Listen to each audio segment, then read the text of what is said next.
लोकसभा चुनाव के लिए उत्तर प्रदेश की रायबरेली लोकसभा सीट से कांग्रेस प्रत्याशी राहुल गांधी नामांकन के बाद पहली बार संसदीय क्षेत्र पहुंचे हैं। दिल्ली से रायबरेली आने के बाद राहुल गांधी ने एक जनसभा को संबोधित किया। इस दौरान राहुल गांधी ने जनता से एक वादे भी किया। उन्होंने कहा कि अगर हमारी सरकार बनी तो महिलाओं के खाते में हर महीने 8,500 रुपए आएंगे।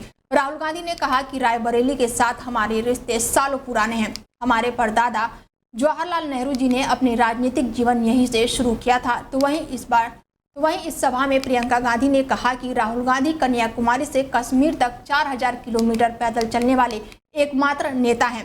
फिर इन्होंने मणिपुर से महाराष्ट्र तक की यात्रा की। इन यात्राओं का मकसद देश को संदेश देना था कि हम सभी एक हैं। देश का विकास तभी होगा जब देश की एकता बनी रहेगी। देश में इकलौते नेता है जो 4,000 किलोमीटर कन्याकुमारी से कश्मीर तक चले और उसके बाद मणिपुर से मुंबई तक उन्होंने यात्रा की, सिर्फ इस देश को एक संदेश देने के लिए कि देश का जन जन भाई भाई है, कि देश में पूरी तरह से विकास तब आएगा जब देश की एकता बनी रहेगी।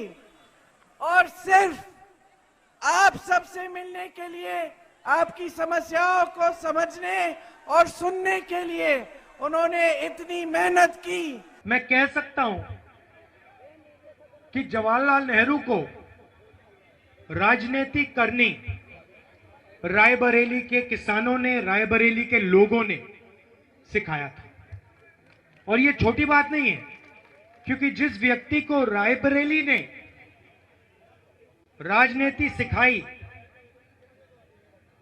वो देश के प्रधानमंत्री बने और उन्होंने देश की नींव रखी थी।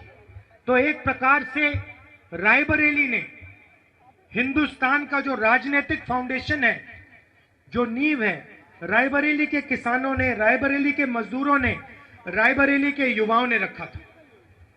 उसके बाद यहां इंदिरा गांधी जी आई, बैंक नेशनलाइजेशन हुआ, हरी क्रांति हुई, उसमें भी आपकी देन थी।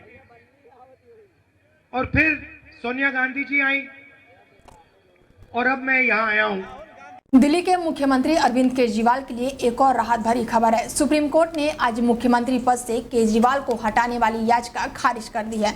दिल्ली शराब घोटाले से जुड़े मनी लॉन्ड्रिंग मामले में ईडी की तरफ से की गई गिरफ्तारी की वजह से केजरीवाल को मुख्यमंत्री पद से हटाने की याचिका दाखिल की गई थी। न्यायमूर्ति संजीव खन्ना और न्यायमूर्ति दीपांकर दत्त की पीठ ने कहा कि यह दिल्ली के उपराज्यपाल पर निर्भर है कि अगर वो चाहे तो कार्रवाई करे, लेकिन हम हस्तक्षेप नहीं करेंगे। अदालत ने कहा कि यह प्राधिकरण का मामला है, लेकिन केजरीवाल को गिरफ्तारी के बाद उन्हें मुख्यमंत्री पद से हटाने की मांग करने का कोई कानूनी अधिकार नहीं है। प्रधानमंत्री नरेंद्र मोदी ने आरजेडी प्रमुख लालू यादव के पूर्ण आरक्षण वाले बयान पर उन पर निशाना साधा और कहा कि जो व्यक्ति जंगल राज लेकर आया वो दलित, पिछड़ा और आदिवासियों का आरक्षण मुसलमानों को देने की वकालत कर रहा है। हाजीपुर में एक सार्वजनिक रैली को संबोधित करते हुए पीएम मोदी ने कहा कि आज चौथे चरण के लिए मतदान हो रहा है और मतदाताओं से बड़ी संख्या में मतदान करने की अपील की। यह लोकतंत्र का बड़ा त्योहार है। पीएम मोदी ने कहा कि आरजेडी और कांग्रेस की प्राथमिकता आप लोग नहीं बल्कि उनके अपना वोट बैंक है। जिस व्यक्ति ने बिहार में जंगल राज लाया उसने चारा घोटाले में कोर्ट में दोषी ठहराया। उसने कहा कि मुसलमानों को आरक्षण देना चाहिए, वह भी पूर्ण आरक्षण।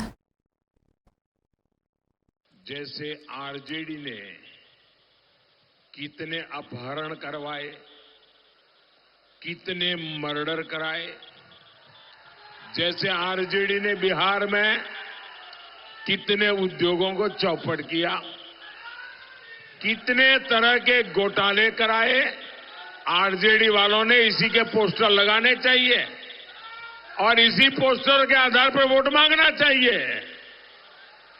वो बिहार में जंगल राज लाने वालों का यही एकमात्र रिपोर्ट कार्ड है।